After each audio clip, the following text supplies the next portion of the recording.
sebelumnya kalian udah pernah mengerjakan latihan soal dan udah pernah belajar tentang modus, tapi hari ini akan kita review lagi ya, biar pemahaman kita itu sama gitu. Nah, modus itu adalah suatu nilai yang sering muncul dalam data tersebut. Jadi, kalau misalnya kita punya suatu data statistik, nilai yang sering muncul itulah yang kita sebut modus. Nah, cara menentukan modus itu tergantung data yang kita omongin itu data tunggal atau data berkelompok gitu kan. Nah, kalau misalnya data tunggal, ya cara menentukan modusnya beda dari data yang berkelompok. Nah, sekarang kita coba dulu belajar tentang menentukan modus dari suatu data tunggal. Nah, sebelum kita menentukan modus dari data tunggal, data ini harus kita urutkan dulu. Kita urutkan dulu dari yang paling kecil ya. Di sini yang paling kecil adalah 2. Duanya itu ada 1, 2, 3, dan 4. Jadi kita tulis nih 1, 2, 3, dan 4. Nah, data 3 itu ada 1. 1 aja. Terus 4, 1, 2, 3. Ada 3. 1, 2, 3. Nah, terus abis itu data yang nilainya 5 ada 1. Nah, setelah data ini kita urutkan, baru kita bisa menentukan modusnya. Nah, sebenarnya caranya ada banyak sih, bisa pakai lurus, bisa juga pakai cara yang ini Ibu akan contohkan. Nah, kita kelompokkan dia per nilai. Nah, ini kan nilainya 2 ya. 2 itu ada 4. Terus 3 itu ada 1. 4 ini ada 3 dan 5 ada 1. Oh, kalau kayak gini berarti modus dari data ini adalah yang paling sering muncul, yaitu 4. Ya udah, jadi modus dari data tersebut adalah 4.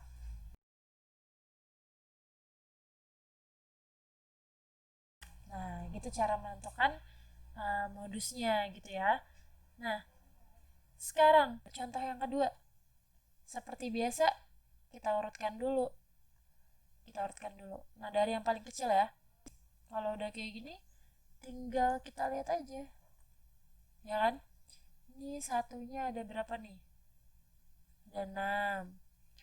Terus duanya ada 1, tiganya ada 2, empatnya ada 2, limanya 1, 7-nya 1. Oh, ya udah, yang paling banyak ini dong.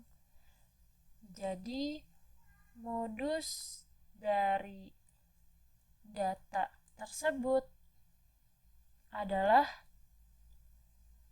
1, karena dia paling banyak munculnya 6 kali gitu kan. Boleh pakai kayak gini, boleh juga pakai terus. Terus tuh kayak gini. Kalau pakai metode terus, yang 1 ada 6 kan tadi. 1, 2, 3, 4, 5, 6. Setelah 1 tuh 2, 2-nya ada 1. Terus 3-nya ada 2, 4-nya ada 2 juga, 5-nya 1, 7-nya 1. Nah, dari sini bisa kita lihat, oh yang paling banyak ini. Nah, berarti ini modusnya, yaitu 1. Itu cara menentukan modus dari suatu data tunggal. Nah, kalau misalnya bentuknya penyajiannya dalam tabel frekuensi, berarti menentukan modusnya gimana? Nah, ini kan skornya kan. Ini skor, ini frekuensi. Nah, ini skor, ini frekuensi. Oh ya udah, berarti kalau skornya 60, frekuensinya 4, artinya skornya 60 itu 4 kali muncul. Yang skornya 70 itu 7 kali munculnya. Yang skornya 80, 11 kali muncul. Yang skornya 90, 2 kali muncul. Yang skornya 100, 6 kali muncul. Dari ini semua yang paling sering muncul yang mana? Ini dong 11 ya nggak? Sampai 11 kali muncul. Berapa nilainya? 80. Ya udah, jadi modusnya sama dengan 80. Kenapa 80? Soalnya dia paling banyak muncul, yaitu 11 kali. Ya. Nah, kalau kayak gini gimana dong, Bu? Yang contoh nomor 4. 4 kali, 9 kali, 5 kali, 3 kali, 9 kali. Yang paling banyak itu ini kan 9 kali muncul kan? Ya kan? Ini adalah 70 dan 100. Ya udah, berarti jadi modusnya adalah yang munculnya paling banyak 70 dan 90. Seperti itu cara menentukan modus untuk data tunggal. Nah, kalau untuk menentukan modus dari data berkelompok, langkahnya beda. Menentukan modus untuk data berkelompok, pertama-tama kita harus lihat dulu tepi bawah kelas modus, lebar kelas, selisih frekuensi kelas modus dengan kelas sebelumnya, dan selisih frekuensi kelas modus dengan frekuensi kelas setelahnya. Oke, kita coba pakai contoh soal. Nah, ini kita kan punya nih tabel distribusi frekuensi ya kan dari data berikut. Nah, terus kalau misalnya pada interval sekian, frekuensinya sekian, nih kita tulis interval ya, interval ini frekuensinya FI. Oke, frekuensinya. Oke, kita lihat dulu. L itu tadi adalah apa yo L?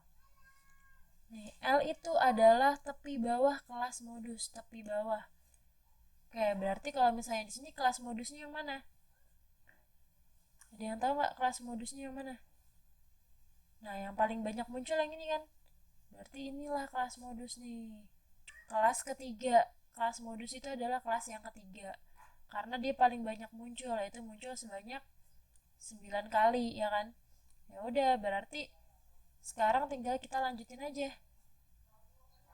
Tepi bawahnya berapa? Kalau kelas ini 31, batas bawahnya 31, berarti tepi bawahnya, ingat nggak? Tepi bawah itu adalah batas bawah dikurang 0,5. Berarti sama dengan 30,5. Nah, lebar kelasnya berapa? Lebar kelasnya adalah ini intervalnya. Dari 21 sampai 25 ada berapa skor?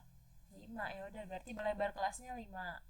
D1, ingat D1 adalah selisih frekuensi kelas modus dengan frekuensi kelas modus sebelumnya. Karena sebelumnya itu 8, berarti selisihnya berapa nih? 9 sama 8. 1. Kalau ini D2 itu dengan kelas setelahnya. Nah, selisihnya berapa? 9 sama 6. 3 kan? Berarti modus sama dengan L-nya berapa? 30,5 ditambah C-nya 5. D1-nya adalah 1 per 1 tambah 3. Sama dengan 30,5 tambah 5 kali 1 per 4 sama dengan 30,5 tambah 5 per 4. Oke, 30,5 ini kan 61 per 2 ya. 61 per 2 tambah 5 per 4. Berarti dia 122 per 4. Nah, kalau dijadiin, kan kalau kita mau menghitung harus disamakan dulu kan penyebutnya. Ya udah, 122 tambah 5, 127 per 4 atau 31,75. Nah, ini adalah modusnya. Modusnya adalah 31,75. Itu cara menentukan modus dari data berkelompok. Ya, pastikan pemahaman kalian yang kemarin itu adalah udah benar, udah sama. Itu aja untuk modus yang akan kita bahas. Terima kasih.